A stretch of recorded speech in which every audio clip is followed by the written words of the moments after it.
कहानी की शुरुआत में हम देखते हैं एक ताकतवर आदमी फिनिस्ट और उसके चेले एंडी को। इस वक्त ये दोनों जंगल में एक बहुत बड़े जंगली सुअर को पकड़ने जा रहे थे जो लोगों की फसलों को बर्बाद कर रहा था। गांव वाले उससे बहुत तंग थे। इस खतरनाक जानवर के सामने भी फिनिस्ट डरा नहीं। उसने एंडी से कहा कि सब मुझे हीरो मानते हैं, अगर मैंने इस सुअर को काबू में नहीं किया तो क्या इज्जत रह जाएगी मेरी। उसने हथियार उठाया और सुअर पर हमला किया, लेकिन इन छोटे हमलों से सुअर पर कोई भी असर नहीं हुआ। फिनिस्ट की मदद के लिए एंडी ने भी अपने हथियार से इस सुअर पर हमला बोल दिया, लेकिन उसका हथियार सुअर की नाक में चला गया और वो नींद से जाग गया। अब सुअर गुस्से में आ गया और एंडी की ओर बढ़ा, लेकिन तभी फिनिस्ट उसके आगे आ गया उसे रोकने के लिए। उसने पूरा जोर लगाया, लेकिन इस ताकतवर जानवर को रोक नहीं पाया। अपना थोड़ा सा जोर लगाकर ही सुअर ने फिनिस्ट को हवा में उड़ा दिया और आखिर में वो नीचे आकर सुअर के ऊपर ही गिरा। इस सुअर को काबू में लाने के लिए एंडी ने फिनिस्ट की तरफ एक रस्सी फेंकी। जैसे ही फिनिस्ट ने रस्सी पकड़ी, ये सुअर हवा में उड़ने लगा। फिनिस्ट ने रस्सी को इस सुअर के दोनों पंखों और उसके सींग में बांध दिया, जिससे वो सुअर फिनिस्ट के काबू में आ गया और फिनिस्ट उसे अपने हिसाब से उड़ाने लगा। जल्द ही वो उसे उड़ाते हुए गांव में ले गया। जब गांव वालों ने देखा कि इतने बड़े जानवर को भी फिनिस्ट अपने इशारों पे नचा रहा है, तो सब लोग उसके नाम की जय जयकार करने लगे। इन्हीं लोगों के बीच बाबा यागा नाम की एक जादूगरनी भी है। उसने फिनिस्ट से कहा कि अगर तुम इतने ही ताकतवर हो तो साबित करके दिखाओ। उसके घर के आगे एक बड़ा पत्थर पानी को रोक रहा है, तो उसने फिनिस्ट को पत्थर वहाँ से हटाने की चुनौती दी। फिनिस्ट ने कहा कि मैं बहुत बड़ी बड़ी मुसीबतों का सामना कर चुका हूँ और जादूगरनी ने उसे ये छोटा सा चैलेंज दिया है। वो अपनी बहादुरी के किस्से सुनाने लगा। याका ने कहा कि जब तक मैं अपनी आंखों से नहीं देखती मैं नहीं मानने वाली। ये सुनकर अब सब लोग हंस पड़े। फिनिस्ट गुस्से में अपने घर चला गया। उसे याका पर बहुत गुस्सा आ रहा था, क्योंकि अब उसकी बहादुरी की तारीफ करने की बजाय लोग उसका मजाक उड़ा रहे हैं। अब वो अपनी ताकत को सबके सामने साबित करना चाहता था,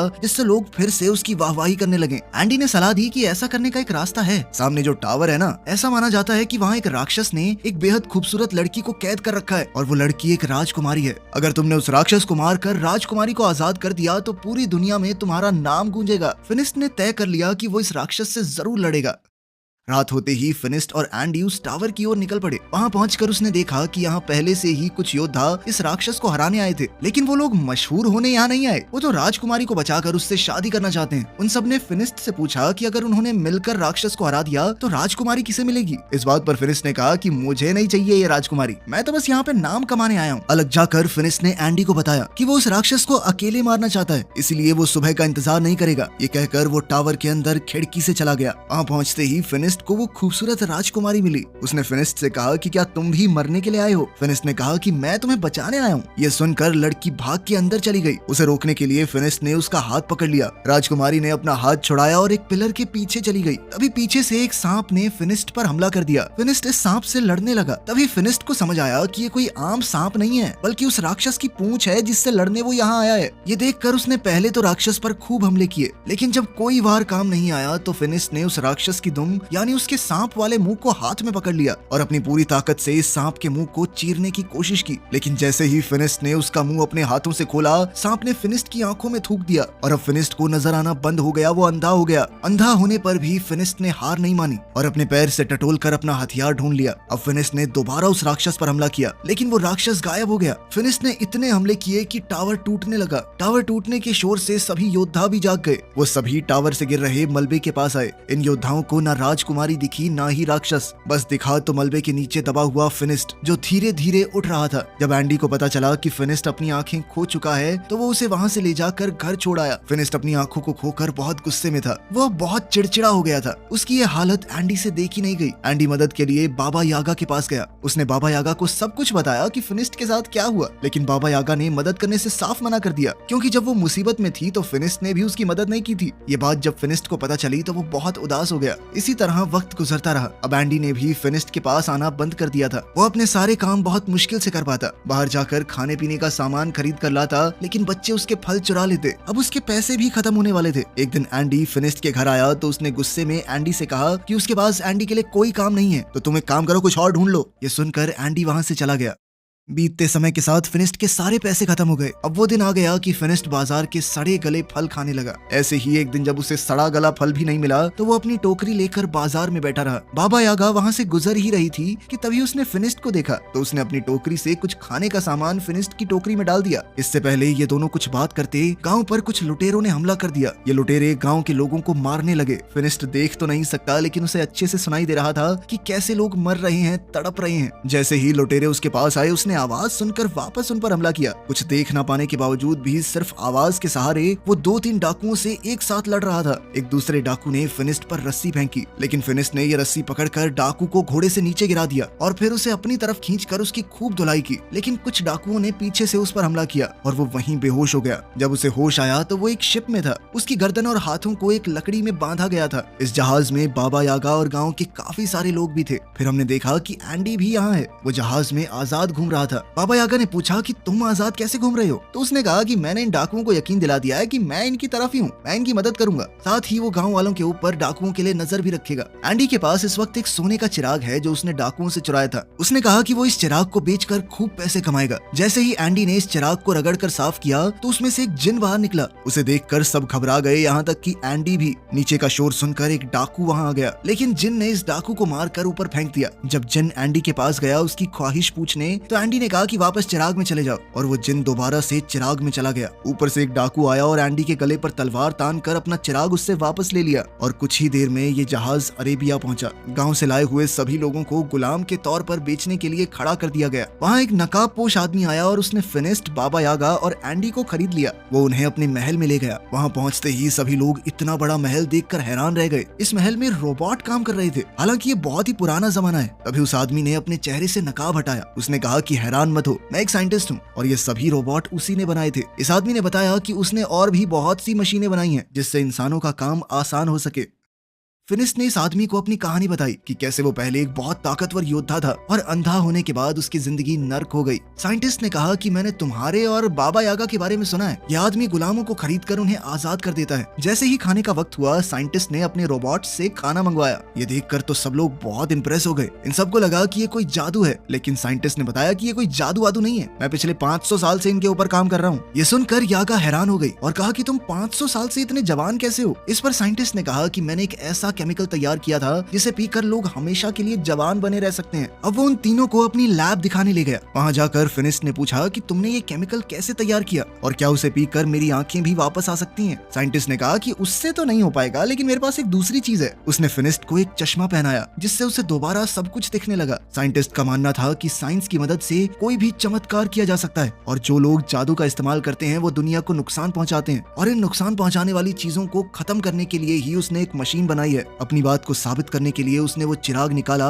जो उसने लुटेरों से खरीदा है। यागा ने कहा कि ये खतरनाक हो सकता है, लेकिन साइंटिस्ट रुका नहीं। उसने चिराग को घिसा और उसमें से जिन निकला। उसने अपनी मशीन चला दी जिसने जिन को अपने अंदर खींच लिया, जिसके बाद उसने कहा कि देखा, मेरे आविष्कार ने जीनी को खत्म कर दिया। उसी रात साइंटिस्ट को पता चला कि पास की एक पहाड़ी पर एक राक्षस है जो आम आदमियों को नुकसान पहुंचा रहा है। साइंटिस्ट ने कहा कि उसे तो पकड़ना ही होगा। जब ये बात फिनिस्ट को पता चली कि इस राक्षस का शेर जैसा मुंह है और सांप जैसी दुम, तो फिनिस्ट तुरंत समझ गया कि ये तो वही राक्षस है जिसने उसे अंधा किया था। फिनिस्ट ने साइंटिस्ट से कहा कि मैं भी साथ चलूंगा, मुझे उस राक्षस से बदला लेना है। लेकिन साइंटिस्ट उसकी जान को खतरे में नहीं डालना चाहता। इस पर फिनिस्ट ने कहा कि आपने मेरी मदद की है, इसलिए मैं भी आपकी मदद करूंगा। इसके बाद साइंटिस्ट ने फिनिस्ट को एक गैजेट दिया जिसे अगर राक्षस के पास रखा जाए तो वो खुद ही उसमें कैद हो जाएगा। रात को बाबा यागा इस साइंटिस्ट की लैब में घुस गई। वो यहाँ से उस केमिकल को पीना चाहती थी ताकि वो भी हमेशा जवान रहे, लेकिन साइंटिस्ट ने उसे पकड़ लिया और कहा कि अगर तुम लोग राक्षस को लाने में कामयाब हो गए तो मैं खुद ही तुम्हें उस केमिकल का थोड़ा हिस्सा दे दूंगा। अगले दिन जब वो सभी लोग जाने के लिए तैयार हुए तो साइंटिस्ट ने उन्हें अपनी स्पेसशिप दिखाई जिसकी मदद से वो वहाँ बहुत जल्दी पहुँच सकते हैं। उसने उन सबको उसे चलाना सिखाया। जाने से पहले साइंटिस्ट ने कहा कि मुझे वो राक्षस जिंदा चाहिए। साइंटिस्ट ने फिनिस्ट के हथियार को भी बेहतरीन बना दिया था। अब उसमें एक बटन था जिसे दबाते ही वो सब किया जा सकता है जो एक मामूली हथियार पहले नहीं कर पाता।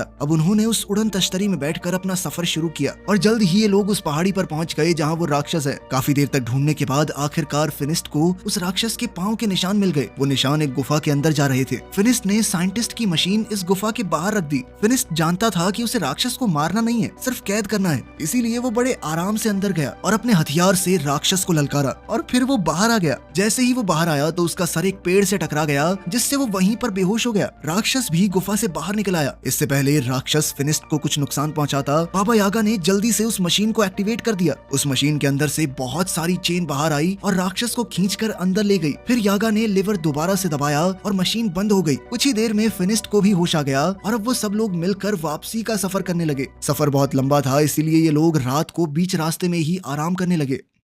रात को पिंजरे से फिनिस्ट को एक लड़की की आवाज सुनाई दी। वो पिंजरे को खोलने लगा। बाबा यागा ने उसे ऐसा करने से रोका, लेकिन वो नहीं रुका। जब पिंजरा खुला तो अंदर वही राजकुमारी थी जो टावर के अंदर फिनिस्ट को मिली थी। बाबा यागा ने कहा कि इसका मतलब ये राजकुमारी ही वो राक्षस है। यागा ने कहा कि इसे बाहर निकालना काफी खतरनाक हो सकता है, लेकिन फिनिस्ट उनकी बात सुनने को तैयार ही नहीं था, क्योंकि शहजादी पर उसका दिल आ गया था। जैसे ही फिनिस्ट ने राजकुमारी की तरफ हाथ बढ़ाया, बाबा यागा ने उसे धक्का दे दिया और पिंजरे को बंद कर दिया। राजकुमारी ने बताया कि मैंने तुम्हारा हाथ इसलिए नहीं पकड़ा क्योंकि मेरे ऊपर एक श्राप है, अगर कोई भी आदमी उसे छुएगा तो वो राक्षस में बदल जाएगी। राजकुमारी ने कहा कि मैं बुरी नहीं हूँ, वो तब तक किसी को नुकसान नहीं पहुँचाती जब तक सामने से कोई हमला न करे, ताकि मेरी वजह से किसी को नुकसान ना हो। मैं तो यहाँ अकेली पहाड़ों में रहती हूँ, लेकिन इंसान उसे यहाँ भी जीने नहीं देते। इसके बाद हमने देखा कि साइंटिस्ट ने एक किसान की बिल्ली चुराई थी। किसान ने उससे भीख मांगी कि ये बिल्ली किसी का कोई नुकसान नहीं करती, बल्कि फायदा ही करती होगी थोड़ा बहुत। दरअसल रात को इस बिल्ली से लाइट निकलती थी जिससे आसपास रोशनी हो जाती, लेकिन साइंटिस्ट ने किसान की बात नहीं सुनी। उसने बिल्ली को अपनी मशीन के नीचे रखा।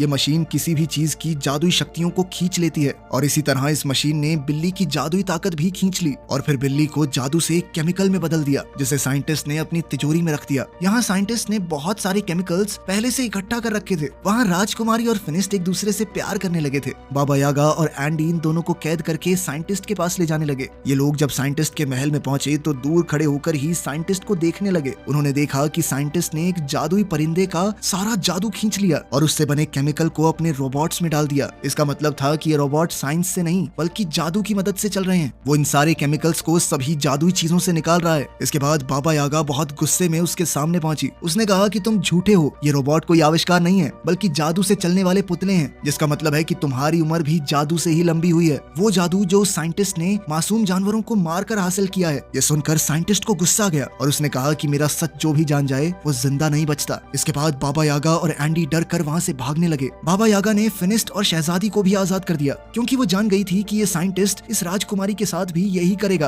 राजकुमारी ने बताया कि वो साइंटिस्ट को जानती है, वो काफी समय से उसके पीछे पड़ा है। तभी साइंटिस्ट भी वहाँ पहुँच गया। उसने अपने सारे रोबोट्स को इकट्ठा कर लिया ताकि उनमें से कोई भी भाग ना पाए, और फिर राजकुमारी के अंदर से भी उसके जादू को अपनी मशीन से खींचने लगा। फिनिस्ट ने उसे बचाने की कोशिश की, लेकिन वो बंधा हुआ था। वो उसे बचा तो नहीं सकता था, लेकिन उसने राजकुमारी का हाथ पकड़ लिया ताकि वो राक्षस में बदल जाए। राक्षस बनते ही राजकुमारी ने अपनी जंजीरें तोड़ दी और वहाँ से भाग गई। मौका पाकर बाबा यागा और फिनिस्ट भी वहाँ से बच निकले, लेकिन साइंटिस्ट के आदमी उनके पीछे लग गए। बाबा यागा ने उनसे बचने के लिए अपने जादू का इस्तेमाल किया। उसने तरबूज के बीज उन पर फेंके जो अचानक तरबूजों में बदल गए। साइंटिस्ट ने भी अपना बड़ा रोबोट निकाला। वो किसी भी हाल में फिनिस्ट और बाबा यागा को नहीं छोड़ सकता, क्योंकि वो उसकी सच्चाई जानते हैं। एंडी ने साइंटिस्ट को समझाया कि हमारे पास जितना जादुई केमिकल है बहुत है, लेकिन साइंटिस्ट नहीं माना। वो बड़ा टर्टल रोबोट जब बाहर निकला तो पूरा महल टूट गया। साइंटिस्ट अब इस रोबोट के अंदर बैठकर एंडी के साथ फिनिस्ट और यागा का पीछा कर रहा था। अब वो इन दोनों पर तोप के गोले बरसाने लगा। फिनिस्ट ने यागा से कहा कि तुम इसका ध्यान भटकाओ और मैं इसके ऊपर चढ़कर इसे उल्टा करने की कोशिश करता हूँ, क्योंकि एक बार अगर ये बड़ा सा टर्टल उल्टा हो गया तो सीधा नहीं हो पाएगा। जैसे ही वो रोबोट यागा के सामने आया, उसमें लगी मशीन यागा के अंदर के जादू को खींचने लगी, जिस वजह से यागा बिल्कुल बूढ़ी लगने लगी। ये देखकर फिनिस्ट को बहुत तरस आया, लेकिन जब तक वो साइंटिस्ट का ध्यान भटका रही थी, फिनिस्ट टर्टल के ऊपर चढ़ गया। जब साइंटिस्ट ने ये देखा तो उसने टर्टल के हाथ फैला दिए ताकि वो फिनिस्ट को नीचे फेंक सके। फिनिस्ट तो नहीं गिरा, लेकिन उसका चश्मा गिर गया। अब उसे दिखना बंद हो गया था। बाबा यागा ने जैसे ही ये देखा तो वो फिनिस्ट की मदद करने लगी। उसे बताने लगी कि कैसे लड़ना है, कहाँ जाना है। इतनी ही देर में राक्षस बनी हुई वो राजकुमारी वहाँ आ गई। उसे देखकर साइंटिस्ट डर गया। वहीं फिनिस्ट ने टर्टल के गले में जंजीर बांध दी और उसे उल्टा करने लगा, जिसके बाद टर्टल के अंदर मौजूद सारा जादुई केमिकल नीचे गिरने लगा। साइंटिस्ट ने अपने जादुई पंखों से वहाँ से बच निकलने की कोशिश की, लेकिन उसके जादुई पंखों ने काम नहीं किया और वो नीचे उस जादुई केमिकल में गिरकर मर गया। वहीं फिनिस्ट भी अब थक कर बेहोश हो गया था। राजकुमारी उसे वहाँ गिरा हुआ देखकर रोने लगी, क्योंकि उसे डर लग रहा था कि इसे कुछ हो तो नहीं गया। वो फिनिस्ट से सच्चे दिल से प्यार करने लगी थी। जैसे ही शहजादी के आंसू फिनिस्ट की आंखों में गिरे तो उसे अचानक ही होश आ गया। साथ ही उसकी नजर भी वापस आ गई थी। फिनिस्ट ने उससे अपने प्यार का इजहार किया और हमेशा राजकुमारी के साथ रहने का वादा भी, लेकिन राजकुमारी ने कहा कि अपने श्राप की वजह से मैं तुम्हारे साथ नहीं रह सकती। फिनिस्ट उदास हो गया और अपने बाकी साथियों के साथ गाँव वापस आ गया, लेकिन अभी भी वो राजकुमारी की याद में खोया हुआ था। जब बाबा यागा दोबारा जवान होने का रास्ता ढूंढ रही थी तो उसे राजकुमारी के श्राप को तोड़ने का तरीका भी मिल गया। वो खुशी से फिनिस्ट के पास गई और ये खुशखबरी उसे दी। उसने बताया कि ये श्राप शहजादी को जानबूझकर दिया गया है, इसमें उसकी कोई गलती थोड़ी है और अब उनका अगला काम राजकुमारी के श्राप को काटना ही होगा। लेकिन वो शायद इस मूवी के अगले पार्ट में दिखाया जाएगा, जो कि अभी आया नहीं है। वीडियो पसंद आई तो लाइक कर देना, चैनल को सब्सक्राइब कर देना और 1 मिलियन जल्दी से करवा दो प्लीज। अब रुका नहीं जा रहा भाई।